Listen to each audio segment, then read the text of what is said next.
नमस्कार दोस्तों, भार्गव ट्रेडिंग में आपका स्वागत है। आज के वीडियो में मैं आप लोगों को एसएल हंटिंग का दूसरा सेटअप बताने वाला हूं। दोस्तों, जो मैं पहला सेटअप का वीडियो डाला हूं उसको डाले हुए 7 दिन हुआ है और 7 दिन में से 5 दिन ट्रेडिंग सेशन हुआ है।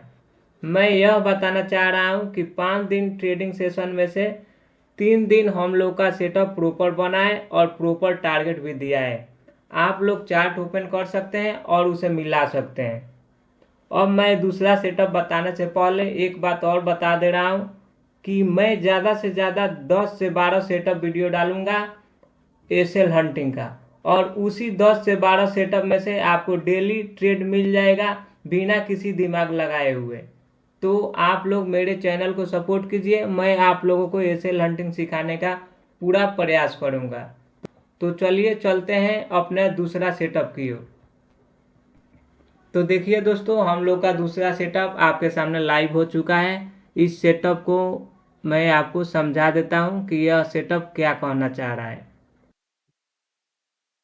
अगर एक इंडेक्स अपने क्लोजिंग प्राइस का रेसिस्टेंस ले रहा हो और दूसरा इंडेक्स अपने क्लोजिंग प्राइस का ब्रेकआउट कर दिया हो, तो उस केस में जो इंडेक्स ब्रेकआउट किया होता है वो ब्रेकआउट फेल हो जाता है, और जो रेसिस्टेंस लिया होता हो वो रेसिस्टेंस लेकर डाउन साइड की ओर मूव कर देता है। कहने का मतलब यही है दोस्तों कि अगर बैंक निफ्टी अपने क्लोजिंग प्राइस का ब्रेकआउट कर दे और निफ्टी 50 अपने क्लोजिंग प्राइस का रेसिस्टेंस ले, तो उस केस में जो ब्रेकआउट किया है वो ब्रेकआउट फेल कर देगा, और जो रेसिस्टेंस लिया होगा वो रेसिस्टेंस लेकर डाउन साइड मूव कर देगा। आइए आप लोगों को मैं आपको चार्ट पर समझाता हूं ताकि आप लोग का सब डाउट क्लियर हो जाए।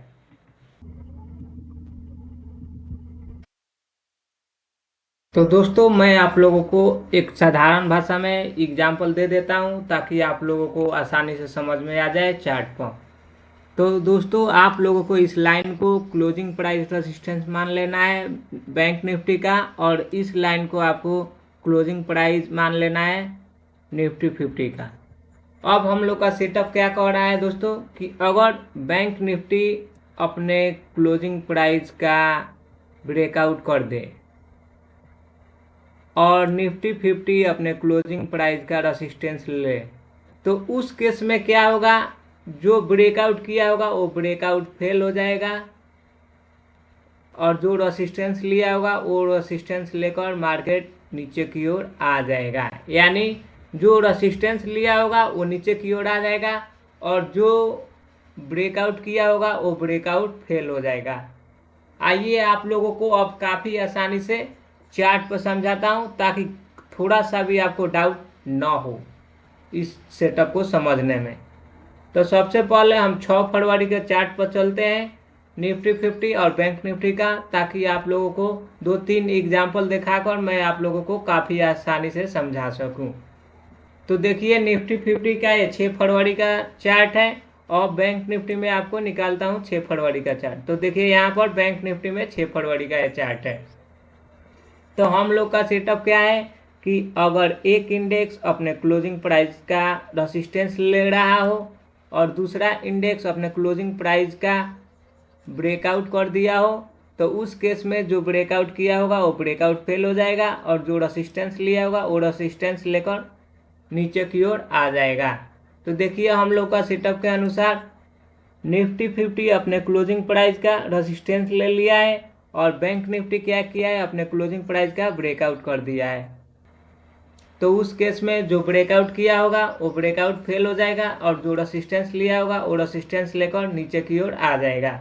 अब आपको दूसरा एग्जाम्पल दिखाता हूँ 24 फरवरी का। आप लोग 24 फरवरी का चार्ट निकाल सकते हैं।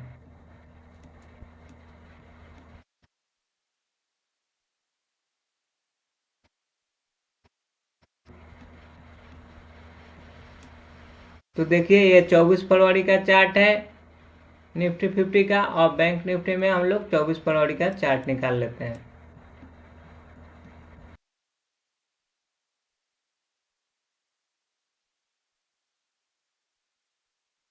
तो देखिए यहाँ पर हम लोगों का 24 फरवरी का चार्ट आ गया। ये है बैंक निफ्टी का चार्ट और यह है निफ्टी 50 का चार्ट। हम लोग का सेटअप क्या कह रहा है कि अगर एक इंडेक्स अपने क्लोजिंग प्राइस का ब्रेकआउट कर दिया हो और दूसरा इंडेक्स अपने क्लोजिंग प्राइस का रेसिस्टेंस लिया हो, तो उस केस में जो रेसिस्टेंस लिया होगा वो रेसिस्टेंस लेकर नीचे आ जाएगा और जो ब्रेकआउट किया होगा वो ब्रेकआउट फेल हो जाएगा। तो देखिए यहाँ पर बैंक निफ्टी क्या किया है, फर्स्ट कैंडल में ही अपना क्लोजिंग प्राइस का ब्रेकआउट कर दिया है और उसके बाद से देखिए यहाँ पर होल्ड कर भी यहाँ भी ब्रेकआउट कर दिया है। लेकिन निफ्टी 50 क्या किया है, देखिए यहाँ पर अपने क्लोजिंग प्राइस का रेसिस्टेंस ले लिया है और नीचे की ओर काफ़ी अच्छा मूव किया है। अब आपको 11 मार्च का एक चार्ट दिखा देता हूँ, उसमें भी आपको एग्जाम्पल देखने को मिल जाएगा। मैं आपको 3 एग्जाम्पल दिखा देता हूँ, आप लोग अपने चार्ट पर ढूंढते रहिएगा जितना एग्जाम्पल आपको चाहिए। तो देखिए निफ्टी 50 का 11 मार्च आ गया और बैंक निफ्टी का 11 मार्च का चार्ट खोजते हैं।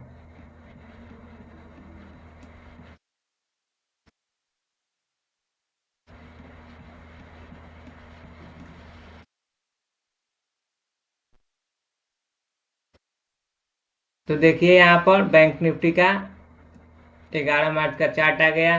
तो हम लोग का सेटअप क्या कर रहा है कि अगर एक इंडेक्स अपने क्लोजिंग प्राइस का रेसिस्टेंस ले और दूसरा इंडेक्स अपने क्लोजिंग प्राइस का ब्रेकआउट कर दे, तो उस केस में क्या होगा, जो ब्रेकआउट किया होगा वो ब्रेकआउट फेल हो जाएगा और जो रेसिस्टेंस लिया होगा वो रेसिस्टेंस लेकर नीचे की ओर आ जाएगा। तो देखिए यहाँ पर बैंक निफ्टी क्या किया है, अपने क्लोजिंग प्राइस का रेसिस्टेंस ले लिया है और निफ्टी 50 यहाँ पर देखिए अपने क्लोजिंग प्राइस का ब्रेकआउट कर दिया है। तो इस केस में क्या हुआ, बैंक निफ्टी रेसिस्टेंस ले लिया और निफ्टी 50 यहाँ पर जो ब्रेकआउट किया था वो ब्रेकआउट फेल में कन्वर्ट हो गया। तो आप लोग इसी तरह से सेटअप को मिला सकते हैं और सेटअप को प्रैक्टिस कर सकते हैं। तो आज को लेकर मैं 2 सेटअप वीडियो बना दिया हूँ, आप लोग दोनों सेटअप का वीडियो देखिए और इसको आप चार्ट पर मिलाइए और लाइव मार्केट में भी इसको मिलाइए और जो भी ट्रेड लेना हो एक लॉट से ट्रेड लीजिए और प्रैक्टिस कीजिए। चलिए मिलते हैं अब अगले संडे को अगला वीडियो में सेटअप वाला। धन्यवाद।